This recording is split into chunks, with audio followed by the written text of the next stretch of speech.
Greetings, this is Carl, and welcome to another behind the scenes episode.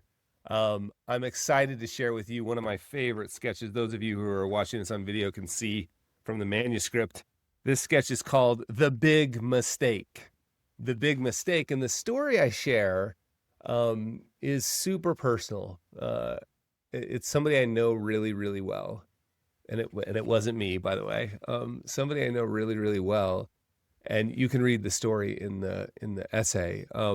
But I have seen this behavior before, right? We are hardwired to get more of what gives us security or pleasure. And we are equally hardwired to run away from anything that feels like a threat or causes us pain. Right? Like where I'm from, that's a grizzly bear out in the yard. Do you know what I mean? Like I'm going to run. I don't care what you tell me. Actually, I'm not going to run. I'm going to try and do the thing you're supposed to do with grizzly bears. But if I can run into the house, I will definitely run into the house. And for some reason, I mean, I know the reason, it's just beyond the scope of what we're talking about today.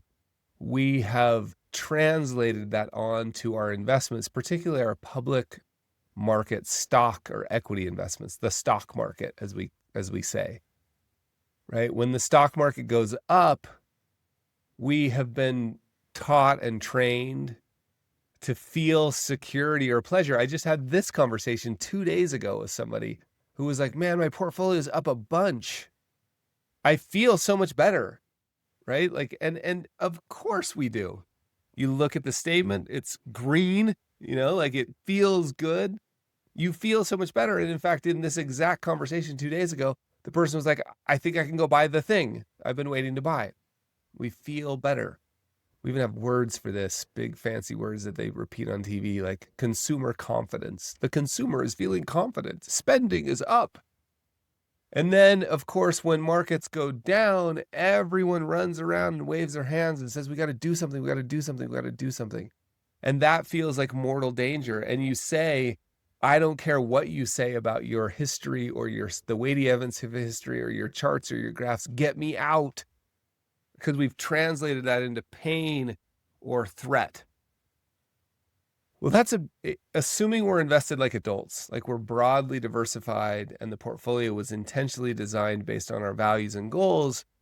The idea of bailing out of an incredibly intentionally designed portfolio because people are waving their hands or a number is red on a screen, of course that doesn't make sense, right? When we're thinking rationally, but in the moment, it's the only option. But in hindsight, that almost always proves to be a big mistake.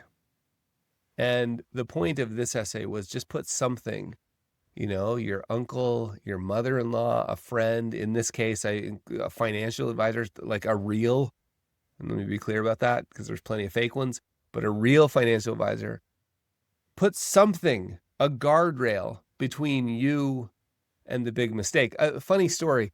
I first drew this about me, right? I was frustrated one day with a mistake I made with my money, my investment specifically. And I drew this with me, and it didn't say, I'm looking down at it, it didn't say the big mistake. It said dumb. I said, in fact, like as I was writing, I was like, I need to put something between me and dumb, right? Or it might have even said stupid, but it was about me, not about you. It was about me. And then, of course, when I realized, like I was going to write this for other people to see themselves, I changed it to the big mistake, softened it a bit. So that's a little behind the scenes. That's an essay. That's essay number 54 out of 101 in the book. And if you like that, you'd love the book. Just go buy it. Order it from Barnes & Noble. That'd be amazing. I just got word that Barnes & Noble put in a big order. So order it from Barnes & Noble or your local bookstop. Or, of course, I mean, it's easy, isn't it? Just to press that buy now button on Amazon. You can do that too.